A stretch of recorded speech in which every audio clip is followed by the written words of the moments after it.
Chapter 11. I know. I could have hung around and tried to figure it out. Who is Felix to Casey? Who was Casey to Mary Beth?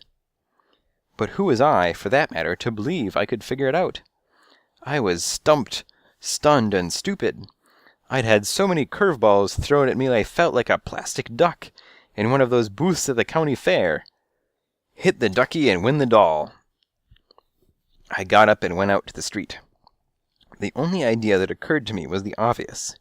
Find the van. After that, look at the license. After that, play it by ear. By the time I got to the corner, I was freezing and no wiser.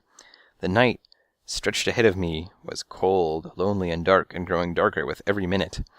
All the windows were going dark, one by one, two by two, and the sounds from the neighboring houses were the sounds of teeth being brushed, and of final good nights being whispered. There was nobody else on the street. No pedestrians. No van. I stood shivering on the corner, and finally, for no particular reason, turned to the right, which put me squarely onto Verboten Street, an old street, a street that looked as old as the city's sins, and seemed as short, narrow, and crooked as the life of a petty thief. There were shadows, deeper than mud, rough cobblestones, and small, cramped houses of rotting brick, with little artisans' shops in between.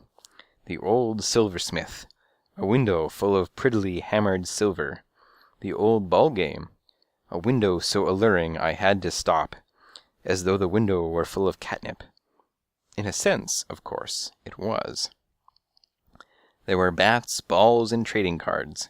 The old ones, the ones that had pictures of Roger Maris, Duke Snyder, Mickey Mantle, Joe DiMaggio, Babe Ruth.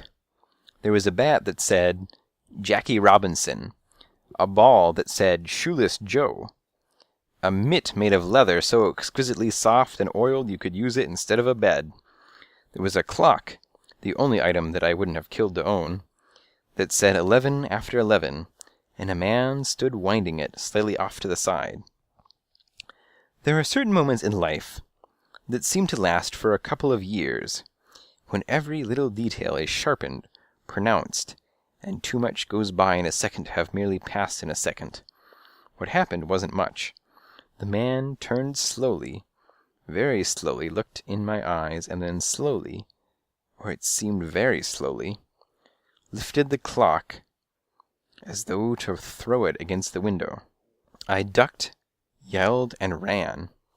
I ran blindly from the pure, raw hatred I saw his face, and I'd found I'd run in the wrong direction. Instead of continuing north, I'd turned west into an alley that I hadn't expected to be there. And that's when I found the van. It was parked at the side of the alley.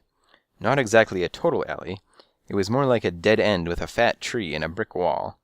At the front, close to the sidewalk, sat a couple of metal poles that strung a necklace of rope between them. From the necklace dangled a sign, Private Property, No Parking. I stood for a moment and grinned, just grinned at my prankish luck, and then slowly examined the van. From where I was standing, on the driver's side, at the left, I caught a glimpse of an open window. Very nice, very good. Then I cycled to find the license. Then I quietly fell to the ground and just stared at its vicious message. There were 2 words on the license. The 2 most disheartening words in the human language. 2 words so disturbing, so dispiriting, so fraught, that I can barely say them aloud. New Jersey.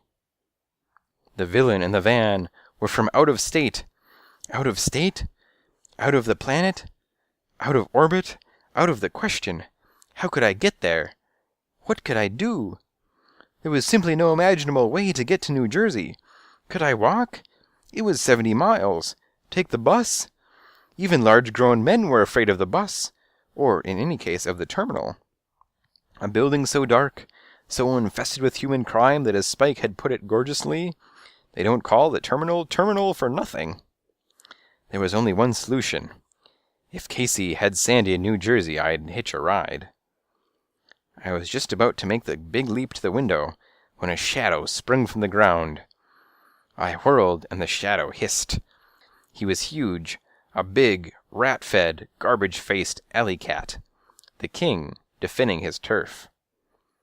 "Take it easy," I said. "Move." I was intending to. "That way." He pointed out at the street. He was black, with a white stripe, and he not only looked like, but smelled like, a rabid skunk. "Can we talk?" I said. "Move it, pal." I'm trying to get to the street," he said emphatically. "You're trying to get to the street before your bird fodder." "Look," I said.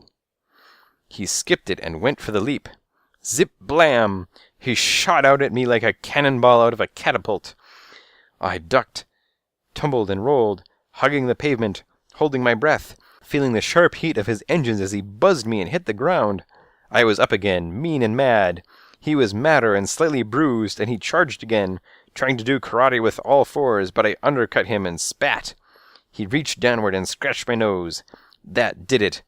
We were suddenly out for each other's throats, and we were thrashing around in the moonlight, tearing and roaring and wild, like a couple of beasts from the jungle in a public broadcasting nature show. Slowly, I came to my senses. I was dimly aware of a sound, the sound of footsteps scraping the cobblestones, a dull, muted slam, and then the whinnying of a troubled engine.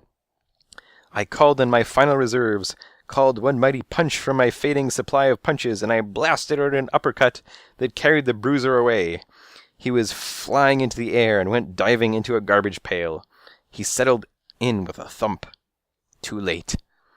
In the instant that it took me to turn around, the tan van and its occupant had safely driven away.